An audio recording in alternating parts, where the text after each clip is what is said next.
राजीव भैया जो है इसके पहले इन्होंने भी इंजीनियरिंग की है इलेक्ट्रॉनिक्स एंड टेलीकॉम से, और 12 साल का एक्सपीरियंस है, 5 साल इंडिया में और 8 साल ताइवान पे। तो आइए जानते हैं करेंसी बेसिकली क्या चीज़ है, उसको वो एक्सप्लेन करेंगे, क्योंकि दो करेंसी होल्डर है, ताइवान करेंसी भी देखिए और इंडिया करेंसी भी। तो इनसे जान पाएंगे कि करेंसी बेसिकली है क्या चीज़, और करेंसी कहाँ से उद्घाटन हुई, और करेंसी पहुंच कहाँ पे रही है। तो इस पूरे करेंसी का पूरा बारीक से बारीक चीज और हैवी से हैवी विश्लेषण उसको लेके आ रहे राजीव भैया। तो सभी स्वागत करें राजीव भैया का। नमस्ते सभी को, गुड मॉर्निंग। बहुत बढ़िया सेशन चल रहा है और सारे टॉपिक बढ़िया खुल रहे हैं। तो इसके पहले जितने टॉपिक हो गए तो मुझे लगता है बहुत बढ़िया डेफिनेशन सेट हो चुकी है। थोड़ी थोड़ी इकोनॉमी क्या है, बिजनेस क्या है, पैसा क्या है, और कई बुद्धिजीवी हमारे साथ हैं भी जो इकोनॉमिक्स में एक्सपर्ट हैं। तो ज़्यादा टाइम ना लेते हुए हम लोग शुरू करते हैं। तो मेरा टॉपिक है कॉन्सेप्ट ऑफ करेंसी। करेंसी क्या है? तो यहाँ पे बैठे कितने लोग हैं जो पैसा यूज़ करते हैं, करेंसी यूज़ करते हैं? आई थिंक ऑलमोस्ट हम सभी करते हैं, करना ही पड़ता है ना। तो कुछ फैक्ट्स हैं जो मैं शुरू में शेयर करना चाहूँगा। आपको क्या लगता है आपके जेब में जो 100 का नोट अगर है, फॉर एग्जांपल 100 लें, उसकी करंट वैल्यू क्या है? परसीव रहेगी जी एक्चुअल जी पावर। जी। आप परसीव करेंगे जब भी दो ट्रांजैक्शन होते हैं, we come to a value. Hmm तो मेरा परसेप्शन उस समय होता है कि इसमें ज्यादा वैल्यू है, तो मैं पैसा आपको दे के राजी हूँ, और आपका परसेप्शन संभवतः होना चाहिए कि इसमें कम वैल्यू है, हम्म। तो आप पैसा मेरे से लेके राजी होंगे। तो बिल्कुल ये सब्जेक्टिव बात है जी, हर बार इसका मेरे मेरे मानना है कि हर बार इसका अलग वैल्यूएशन होगा। बिल्कुल बिल्कुल, है ना। तो जिस पैसे पे हमको इतना कॉन्फिडेंस रहता है, तो एक्चुअली उसकी वैल्यू नहीं है जो निकल के आता है। इसकी सब्जेक्टिव वैल्यू है या एक प्रॉमिस है, एक वादा है ना। और वादा तो बात ही है। तो पहली स्लाइड है। तो अभी जितनी करेंसी है उसमें से 97% जो करेंसी है अभी जो, वो डेप्थ बेस्ड क्रिएटेड है। यानी कि अगर मैं 100 रुपए बोलूँ तो उसकी जो परसेप्शन रेट वैल्यू है तो 3 रुपए, अगर एक्चुअली में देखेंगे तो। पहला। दूसरा ये कि अगर अभी देखें कितनी करेंसी अवेलेबल है दुनिया में टोटल, तो अगर दुनिया की पूरी इकोनॉमी अपन उठाते हैं तो उस पूरी इकोनॉमी की जो भी कीमत है उसके 10 गुना करेंसी ऑलरेडी छप चुकी है। तो ऐसा कैसे हो गया कि दुनिया जितनी कीमती है, मान लो ये अर्थ इतनी कीमती, उसके 10 गुना पैसा छप गया? तो ये 9 दुनिया कहाँ से आ गई? ऐसा एक एक सवाल बनता है। और तीसरा ये कहना चाहूंगा, देखना देखिए आप लोग, कि आज की डेट में जो सेंट्रल बैंक्स हैं अपने, तो कई कंट्रीज की सेंट्रल बैंक का ये हालत है कि वो उस कंट्री की जीडीपी से भी ज्यादा उनकी बैलेंस शीट है। For example Japan. तो जापान का लगभग 80% के ऊपर उनके स्टॉक्स और सब पे कंट्रोल है बैंक ऑफ जापान का। यानी bank owns the country now.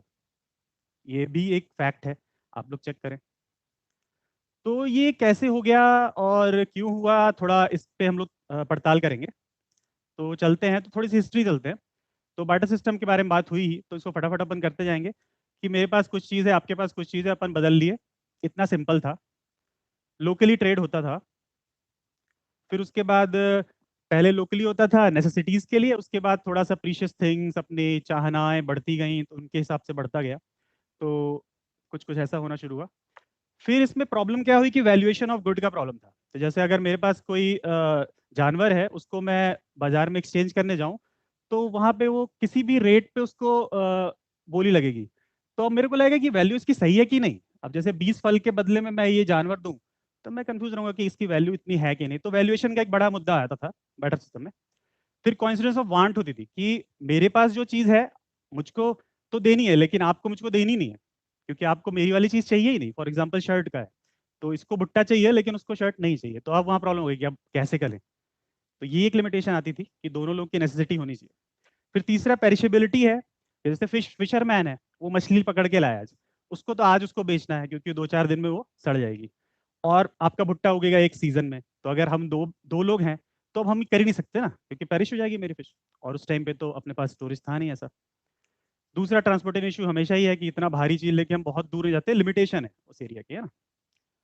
तो और आगे चलते हैं, तो इसमें फिर प्रॉब्लम्स जो आई, एक्सप्लॉटेशन होना शुरू हुआ।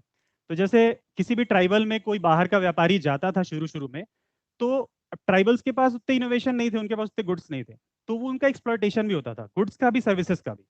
कैसे? उनके पास जो फैंसी चीजें होती थी या नया इन्वेंशन होता था, उसको वो एक्सचेंज कर लेते थे ज्यादा वैल्यूएबल चीजों से। जैसे इतिहास में है ही कि कई बार कुछ व्यापारियों ने माचिस की डिब्बी के बदले बोरी बोरी काजू ले लिया। जब वैल्यू अपन देखे तो किसकी ज्यादा है, लेकिन उनको इग्नोरेंस था, उनको पता नहीं था ऐसी कोई चीज की आग ऐसे होती है। उन्होंने किया, तो ऐसे एक्सप्लॉयटेशन शुरू हुआ। तो वो कहीं ना कहीं उसका रूट कॉज था, कैसे अमीर अमीर बनते गए और गरीब गरीब रह गए। तो जिसने सबसे पहले एक्सप्लॉइट कर लिया सिस्टम को समझ के, वो आगे बढ़ गया, है ना। तो अब आते हैं कि ये सारी लिमिटेशन को कवर करने के लिए हमने इजाद करी करेंसी, कि भाई इससे बचें किसी तरह से।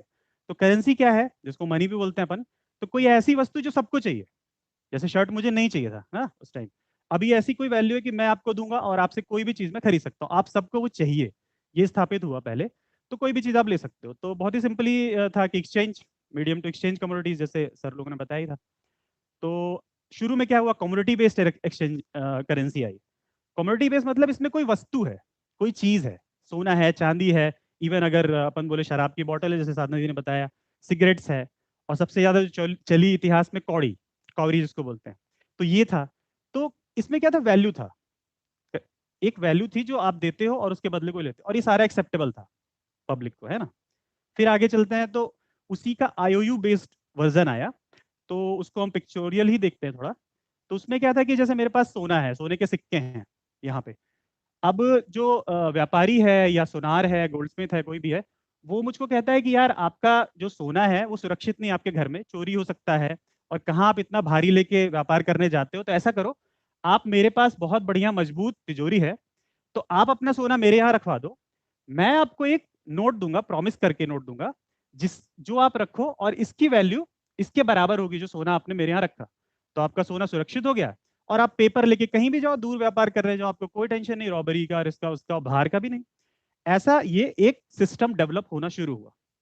तो ये आईओयू होता क्या है एक्चुअली, ये एक प्रोमिसरी नोट होता है, जैसे सर ने बताया कि इसमें लिखा है कि आई ओन यू 50 गोल्ड कॉइन्स। तो उसके पास 50 थे, तो उनने लिख के दे दिया कि इतना है। अब ये व्यापारी काफी रिप्यूटेड होते थे, तो उनका साइन और उनका ये जो पर्चा है काफी मान्य रहता था उस टाइम पे। तो ऐसे शुरू हुआ करेंसी सिस्टम, इस तरह से।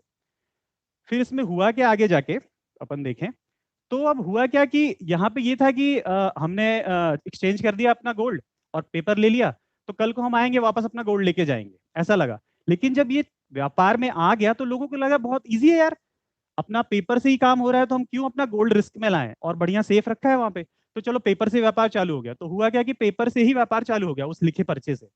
तो वो इंटर इंटर दो शहरों के बीच में, दो व्यापारियों के बीच में, लोग में, हर जगह वो बढ़ने लगा वो चीज। तो ये चीज हुई। तो जो सोनार थे, उनको ये रियलाइज हुआ कि लोग सोना लेने तो आ ही नहीं रहे, वो तो पेपर गया, वही चल रहा है बाजार में। तो उनको एक चीज तो समझ में आई कि जो उनके पास सोना रखा है, तो उसका वो यूज करना शुरू कर दिया। They started business out of that also. और दूसरा क्या, उनको लगा कि ये जो आईओयू है, ये अब पैसा बन गया है, तो उन्होंने कुछ फर्जी तरीके से भी छापना शुरू कर दिया, क्योंकि वो रेपुटेड थे, उनका जो ये साइन था सबको मान्य था, तो उसका दुरुपयोग करके भी वहां पे हुआ। और यही जो व्यापारी थे या मर्चेंट थे या गोल्डस्मिथ थे, वही आगे जाके बैंक बन गए। ऐसे इवोल्यूशन ऑफ बैंक हुआ। तो इस तरह से यहाँ का खत्म हुआ। फिर अगर अपन थोड़ा और आगे जाएं और आज की स्थिति पे बात करें, जैसे बात हुई शुरू में कि वैल्यू और प्रोमिसरी है, तो इस पे अभी है कि मॉडर्न करेंसी सिस्टम। तो हम में से मेरे ख्याल से कितने लोगों को पता है कि अभी पैसे के पीछे उस सोनार के पास कोई सोना नहीं होता है।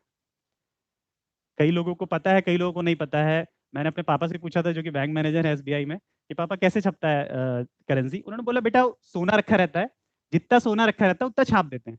तो मैंने कहा मुझे भी ऐसे ही लगता था, लेकिन इस टॉपिक को प्रिपरेशन के टाइम पे मुझे पता चला 1971 से ये काम बंद हो चुका है। More than 50 years already done, right, है ना। जी जी। तो तब से कोई भी सोना नहीं रखा है अब बैंक में।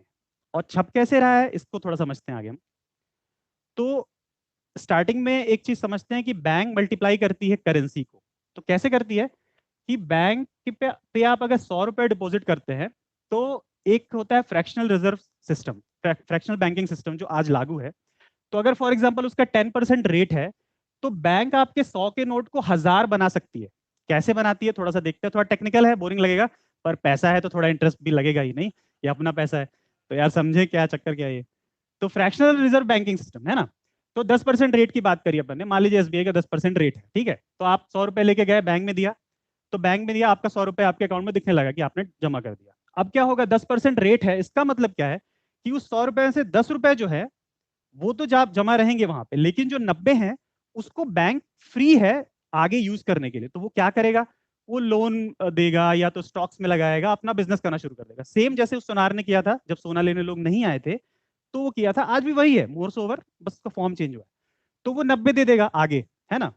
90 किसको देगा? अब 90 दे दे तो क्या हुआ, यहाँ पे 100 आपके जमा है जो दिखते रहते हैं आपको ना, जब भी आप बैलेंस इंक्वायरी करते हो आपको पूरा पैसा दिखता है। ऐसा नहीं होता कि 100 किया तो 10 ही दिख रहा है, वो नहीं बताते आपको ना, ना दिखता ही है, पर दिखता आपको पूरा 100 है। और इस बंदे को भी 90 मिल गए आपके 10 कट के, तो टोटल पैसा कितना बन गया? 190, है ना। अब यहाँ रुकता नहीं एक्चुअली। अब क्या होगा, ये जो बंदा है जो कर्ज लेके गया, ये कुछ खरीदेगा, टीवी खरीदेगा, घर खरीदेगा, गाड़ी खरीदेगा। तो इसके बाद क्या करेगा, ये किसी से खरीदेगा, उसको वो पैसा देगा। जिस बंदे को पैसा मिलेगा वो पैसा कहाँ जाता है फाइनली? किसी ना किसी बैंक में, है ना। तो ये भाई साहब इस बैंक में आए, अपना जो बेच के पैसा मिला उसको यहाँ रखने आए। अब इसको रखने आए तो क्या हुआ, अब बैंक का वो system, fractional reserve banking system ना, तो वहां पे फिर क्या होगा, उनके 90 रुपए में 9 रुपए रखा गया और 81 रुपीज बैंक अगेन इन्वेस्ट करेगा अपने अपने बिजनेस के लिए या किसी को लोन देने के लिए। तो यहाँ पे अगर मोटा मोटी देखें तो 270 बन गए। 190 पिछले याद होंगे आपको, और लगभग 81 जोड़े तो 270 बन गए। अब ये चलता रहेगा क्रम, आप समझ ही सकते हैं, आप लोग बहुत विद्वान लोग हैं। तो ये कहाँ रुकेगा जाके? वही जो मैंने शुरू में बोला, 100 रुपए 1000 तक जाएगा अगर 10% है तब। जबकि अभी कई बैंक्स और कई कंट्रीज में 5% और इवन 0 भी रेट है। अगर 0 होगा तो सोचिए क्या होगा, चलता जाएगा। तो वो 97% कैसे हो रहा है समझ में आ रहा है ना। और शायद वो ज्यादा भी हो, मतलब इतना तो जो गूगलेबल था या यूट्यूबेबल था उतना है। असलियत तो अपने को नहीं पता होती ना, क्योंकि वो भी तो उतना ही छाप रहे हैं वहां पे। जी, तो फटाफट चलते हैं। तो दूसरा कॉन्सेप्ट, गवर्नमेंट क्रिएट्स आईओयू। तो गवर्नमेंट ही बनाती है पैसा। कैसे? एक तो यहाँ बैंकिंग सिस्टम में कैसे मल्टीप्लाई हो गया, 100 का 1000 हो गया, तो यहाँ पैसा बना। और दूसरा यहाँ पे है कि गवर्नमेंट की स्कीम से कैसे बनता है। तो नेशनल डेप्थ की बात जो अपन सुनते रहते हैं कंट्रीज पे, और ओवरऑल वर्ल्ड इकोनॉमी डेप्थ पे चल रही, डेप्थ पे चल रही, क्या मतलब इसका? इसका मतलब इतना ही है सिंपल, कि जब चुनाव होते हैं या गवर्नमेंट अपने पीआर को बढ़ाने के लिए बड़े बड़े वादे करती है, तो वो क्या करते हैं कि एक बॉन्ड इशू करते हैं कि हमको इतना करोड़ का लोन चाहिए फलानी स्कीम के लिए, डेवलपमेंटल स्कीम के लिए, है ना। तो वो एक बॉन्ड करते हैं जिसको डेफिसिट स्पेंडिंग बोले, क्योंकि उनके पास उतना पैसा है नहीं, पर डेवलपमेंट के लिए, वोट के लिए करना है। पैसा है नहीं लेकिन करना है, तो क्या करेंगे, वो किसी से मांगेंगे।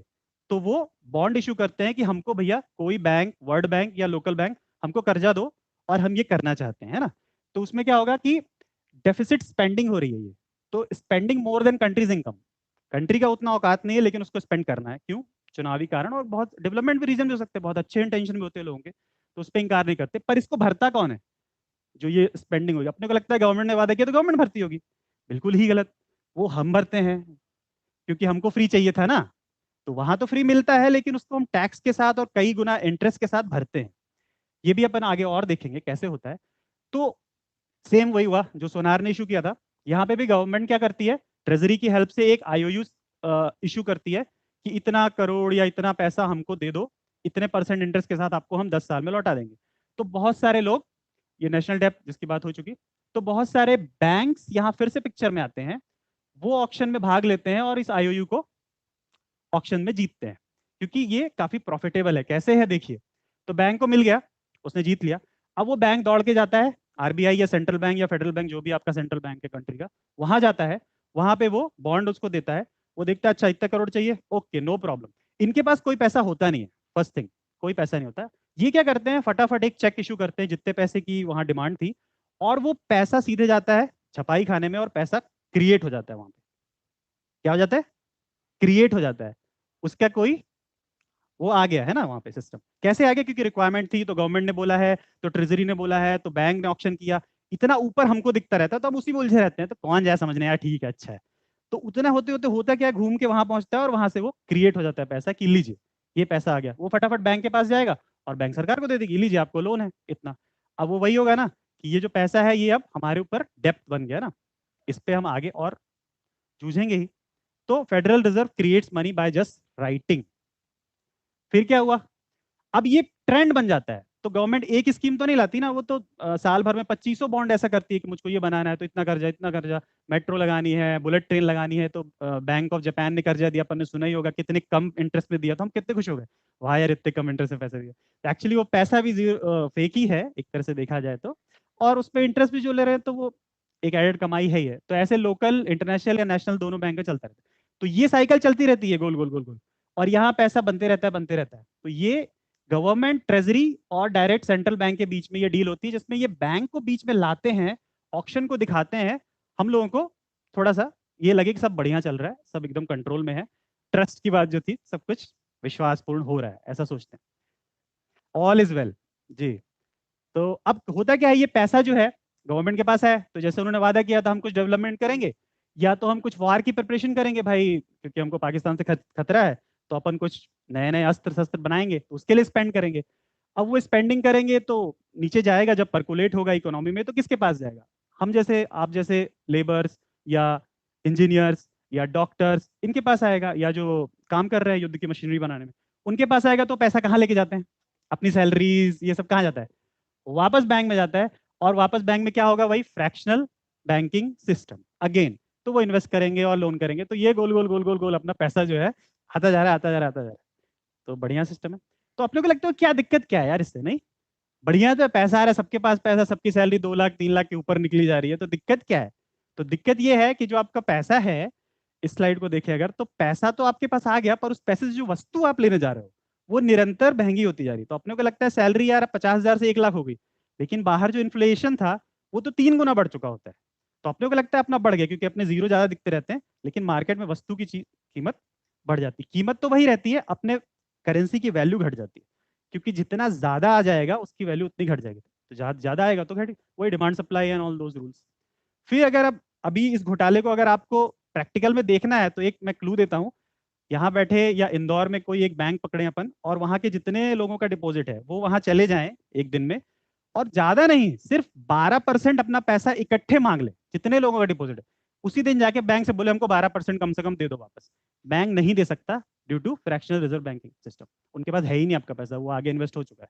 इसीलिए कभी अपने को जब बल्क मनी लेना होता है तो कितने चक्कर काटने पड़ते हैं, और जो लिमिट्स होती है, डेली लिमिट्स, वो इस वजह से होती है, क्योंकि हमको लगे कि ये सब हमारी सेफ्टी के लिए है, हमारा बैंक अकाउंट हैक ना हो जाए इसके लिए, लेकिन एक्चुअली कहानी कुछ और होती है।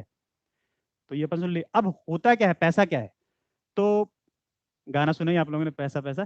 तो इसमें क्या करें, पैसा क्या होता है कि पैसा की वैल्यू जो है वो कुछ नहीं होती, यहाँ तो स्थापित हो गया। तो इसकी वैल्यू कहाँ से आती है? वो आती है हमसे और आपसे। हम अपना समय, हम अपनी एनर्जी लगाते हैं तो कुछ क्रिएट होता है, नहीं कुछ बनता है। फैक्ट्री में वर्कर काम करता है तो रॉ मटेरियल इकट्ठा होता है, एक कार बन गई, या हम खेत में काम करते हैं तो खाना बन गया, गेहूं बन गया, कुछ बन गया। We create that value. अब उसका मूल्यांकन किससे कर रहे हैं? पैसे से, जिसका आपने असलियत अभी थोड़ी देर पहले देखा, उस पर आप लोग रिसर्च और करना ही। तो अब हमारा जो सही वस्तु है, जो श्रम है, जो समय है, हम किसी चीज से एक्सचेंज कर रहे हैं जो कि ऑलरेडी एक बुलबुला है।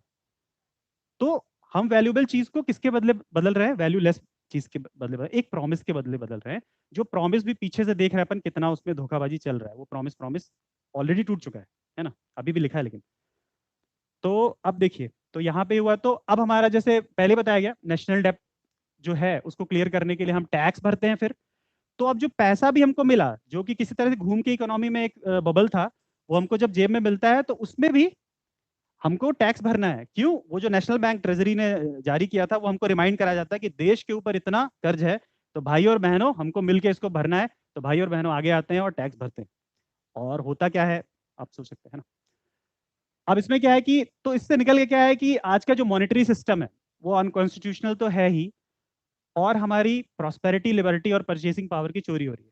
हमारी आज़ादी छिन रही, क्योंकि हम बैठ के फैक्ट्री में काम कर रहे हैं उस पैसे के बदले जिसकी वैल्यू कभी भी बुलबुला फूट सकता है। और हमको लगता है हम प्रॉस्पर हो रहे हैं, पैसा आया, तनख्वाह बढ़ी, लेकिन एक्चुअली उसमें आपकी परचेसिंग पावर तो जा चुकी है, खत्म है ना।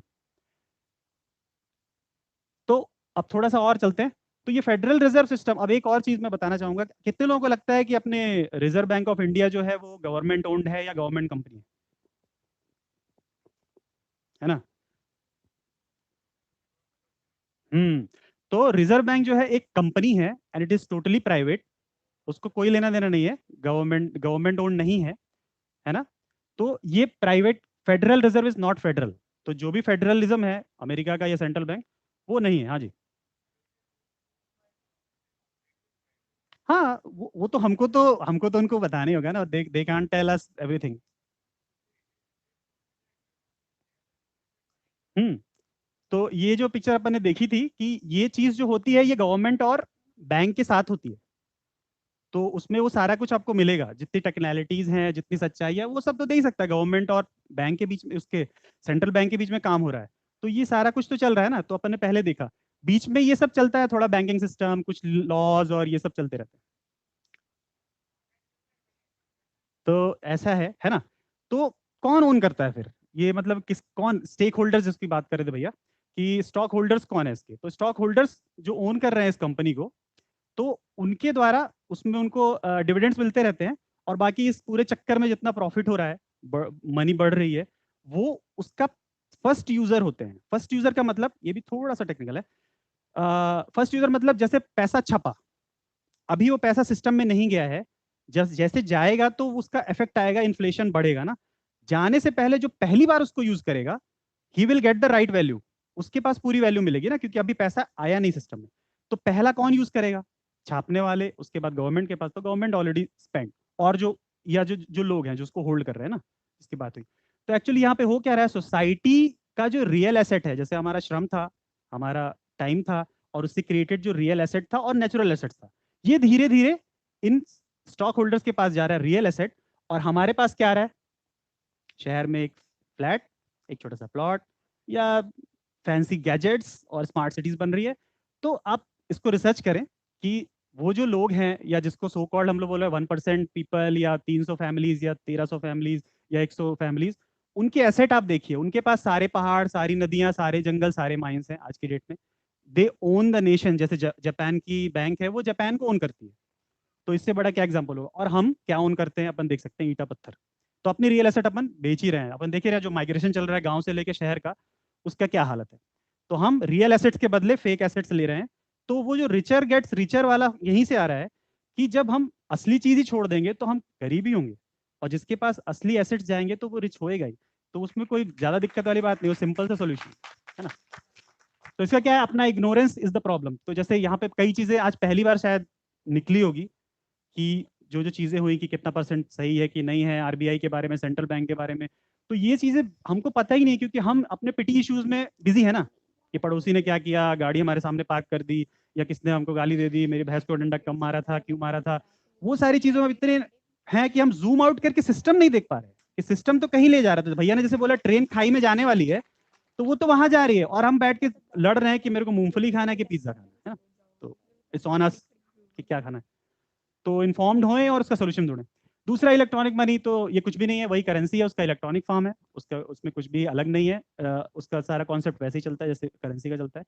फिर डिजिटल करेंसी अभी बहुत पॉपुलर है, एकदम ऐसा लग रहा है कि ये रिवोल्यूशनाइज कर देगी ना पूरी दुनिया को। तो इसमें क्या है कि दो तरह की चल रही है। एक तो क्रिप्टो करेंसी इसका नाम है, और क्रिप्टो करेंसी जो है ये वर्चुअल करेंसी के नाम से फेमस है। क्रिप्टोग्राफी यूज होती है इसमें, जो कि बहुत ही सिक्योर टेक्नोलॉजी मानी जाती है। उसके टेक्निकलिटी में नहीं जाते हैं, क्योंकि आज की स्लाइड उसके लिए नहीं है। तो उसमें अभी बिटकॉइन बहुत सुना होगा हम लोगों ने, और सीबीडीटी जो अभी सेंट्रल बैंक का डिजिटल कॉइन आने वाला है, जो न्यूज में काफी पॉपुलर है, अभी लेटेस्ट बजट में आया। तो ये क्यों ला रहे हैं इसके कंपटीशन में, क्योंकि एक कंपटीशन खड़ा हो गया। जैसे अब सारी बातें अपने की अपन ने, ये बहुत लोगों को पता चल गई। तो अब बैंक्स को या उनके ओनर को पता है कि ये बबल अब बहुत दिन सस्टेन नहीं रह सकता, फूटना ही है। आपने देखा ही जिम्बाब्वे, वेनेजुएला जैसी कंट्रीज में फूटा, उसकी वैल्यू जो करोड़पति थे वो 100 पति भी नहीं बचे, है ना। कई कंट्री में हो चुका है। अब ये वर्ल्ड लेवल पे किसी तरह से रोका हुआ है हम लोगों ने मैनेज करके। कब तक रोकते हैं देखते हैं। तो उनको पता है कि फूटेगा। तो उसके लिए क्या है कि प्राइवेट कोई सॉफ्टवेयर डेवलपर्स ने ऐसा कुछ किया कि बिटकॉइन नाम की एक प्राइवेट करेंसी लेके आए। ये क्या है, डिसेंट्रलाइज्ड है। इसका कोई बैंकिंग सिस्टम नहीं होता जिसमें कंट्रोल होती हो। ये डिसेंट्रलाइज रहती है, क्योंकि वहां पे जितने लोग हैं वो अलग अलग सर्वर खड़ा करके अपना काम शुरू कर देते हैं, और एक करेंसी जनरेट कर देते हैं। लेकिन इसमें प्रॉब्लम क्या है, ये बहुत ही वॉलेटाइल है, बहुत ही फ्लक्चुएटिंग है। आज अगर वो 100 रुपए है, तो कल उसका रेट 5 था, और कल उसका 500 भी हो सकता है, और 2 रुपए भी हो सकता है। तो करेंसी हम कैसी चीज को चाहते हैं, कि और मेरे जेब में 100 रुपए है, तो उसकी वैल्यू आज 100 है तो कल 100 रहे, कम से कम उससे कम तो ना जाए, और कम जाए तो थोड़ा बहुत जाए, जो अभी सिस्टम में ऐसा लगता है कि नहीं हो रहा है ना, इन्फ्लेशन धीरे धीरे बढ़ता है। ये हाईली वॉलेटाइल होने की वजह से क्या होता है कि एकदम धम्म से गिरेगी। तो करेंसी को रिप्लेस नहीं कर पा रहा है अभी ये सिस्टम। पर हाँ, एज अ गैम्बलिंग लोग यूज कर रहे हैं, और इट्स एक्चुअली गैम्बलिंग, कि आप लगा दो, हो सकता है फायदा मिले या ना मिले। और दूसरी भी इसमें है कि कई लोगों का कयास है कि ये पॉन्जी स्कीम भी हो सकती है, कि एक लेवल पे जाने के बाद ये पूरे ही फट जाएगा। तो अभी बढ़ावा मिलता है लोगों को, रिटर्न मिलते हैं, लेकिन आगे जाके it can be a Ponzi scheme. तो हमको इसमें उस डर से यहाँ नहीं जाना है कि कांग्रेस के डर से बीजेपी गवर्नमेंट आ गई कि कांग्रेस इतना भ्रष्टाचारी थे तो बीजेपी गवर्नमेंट आ गई ना, अपन त्रस्त हो जाते हैं तो गवर्नमेंट चेंज कर देते। तो ऐसा नहीं कि हम सिर्फ चेंज कर दे करेंसी और बच जाएंगे, तो it's not the solution, we have to find the total sustainable solution. दूसरा सीबीडीटी की बात करें तो वो कुछ भी नहीं, सेम है, क्योंकि कभी भी सेंट्रल बैंक्स या गवर्नमेंट अपना कंट्रोल नहीं छोड़ेंगी पैसे से, तो उन्होंने सिर्फ डिजिटलाइज कर दिया और उसमें क्या किया कि क्रिप्टोग्राफी को बस इंट्रोड्यूस कर दिया कि टेक्नोलॉजी बहुत सिक्योर हो गई है। होगा क्या इससे कि अब गवर्नमेंट का ज्यादा कंट्रोल रहेगा आपकी स्पेंडिंग पे, वो एक एक पैसा आपका कहाँ जा रहा है, क्यों जा रहा है, वो कंट्रोल कर सकते हैं। यहां तक कि वो ये भी कंट्रोल कर सकते हैं कि यहाँ नहीं जाएगा, आपको वो रोक भी सकते हैं कि आप ये नहीं कर सकते, वो नहीं कर सकते। तो अभी जो आपको फ्रीडम एक चाहिए रहती है ना, आपको करेंसी की जो फ्रीडम चाहिए, लिबर्टी चाहिए, प्रॉस्पेरिटी चाहिए, उससे वो तीनों चीजों पे कहीं ना कहीं वो एक रोक लग सकती है। आप और इसके बारे में जरूर करिएगा सर्च। तो बिटकॉइन जैसी एक अकेला नहीं है, 4000 से ऊपर बिटकॉइन सही मार्केट में है, तो 4000 तरीके से आप सट्टा खेल सकते हैं। और सीबीडीसी की बात करें तो ये वही सिस्टम है जो कि इविल है और ज़्यादा कंट्रोल्ड है और ज़्यादा आपको पपेट बनाने की तैयारी में है। तो अब क्या करें? तो लेट्स फाइंड द सॉल्यूशन, है ना, हमको सॉल्यूशन फाइंड करना पड़ेगा। और सॉल्यूशन ऐसा फाइंड करना पड़ेगा उन दो क्वेश्चन का जो प्रखर भैया ने उठाया कि एक्चुअली हम हैप्पीनेस चाहते हैं, और जब हमने हैप्पीनेस को जोड़ दिया सामान से तो हमको लगा हम सामान से हैप्पी हो जाएंगे, खुश हो जाएंगे। और ये जैसे अपने अवधारणा बन गई तो अब सामान तो फिर कितना चाहिए? तो पहले खाना चाहिए था, फिर कपड़ा चाहिए था, फिर घर चाहिए था, उसके बाद सोना चांदी चाहिए था, अब फ्लैट चाहिए, बढ़ता जा रहा है। और उस ट्रैप में अपन फंसे हैं। तो उस ट्रैप का नतीजा ये इकोनॉमी है, ये करेंसी सिस्टम है, क्योंकि उनको पता है कि आपको तो सामान में सुख दिख रहा है, तो वो सामान का झुंझुना दिखाते रहेंगे। और हमारे पास सामान कौन सा रह रहा है? वैल्यूलेस सामान, फोन है, घर है, जो भी, इनकी वैल्यू कितनी है, कितने साल की है? रियल एसेट्स तो हम समर्पित करते जा रहे हैं ना, अपने जंगल, पहाड़, नदी, धरती पूरी की पूरी तो समर्पित करते जा रहे हैं। तो ये है वो पहला प्रश्न। और दूसरा ये है कि हम ऐसा कौन सा करेंसी सिस्टम लेके आए। अपन ने देखा इतिहास से लेके अभी तक करेंसी सिस्टम लगभग फेल होते जा रहे हैं एक एक करके। तो हम कैसा करेंसी सिस्टम चाहते हैं जो कि सस्टेनेबल हो, जो कि हमारे श्रम और समय दोनों का सदुपयोग कराए और उसकी सही सही वैल्यू मिले, और उसमें कोई गैम्बलिंग नहीं हो कि आज मेरा जितना है उतने ही है यार, मैं आराम से बैठूं, उसके पीछे मेरा बीपी हार्ट बीट ना बढ़े घटे। तो इतना ही है और ज़्यादा टाइम नहीं लूंगा, ऑलरेडी बेल बज चुकी है 3 बार। तो थैंक यू। तो लेट्स फाइंड